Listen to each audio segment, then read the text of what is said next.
আজকে আমি হায়দ্রাবাদি পনিরের রেসিপি নিয়ে চলে এসেছি।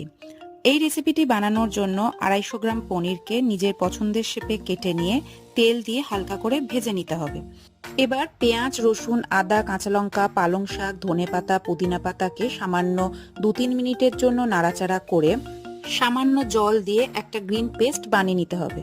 আবারও কড়াইতে জিরে, শুকনো লঙ্কা, গোটা গরম মশলা ফোড়ন দিয়ে গ্রিন পেস্টটা দিয়ে কিছুক্ষণ নাড়াচাড়া করতে হবে। অন্য একটা পাত্রে 1 কাপ দই নিয়ে তাতে কিছু শুকনো মশলা দিয়ে খুব ভালো করে মেশাতে হবে, আর এই মিশ্রণটি গ্রিন পেস্টের মধ্যে ঢেলে দিতে হবে। পরিমাণ মতো নুন আর চিনি আর জল দিয়ে একটু নাড়াচাড়া করে ঢাকা দিয়ে কিছুক্ষণের জন্য রান্না করতে হবে।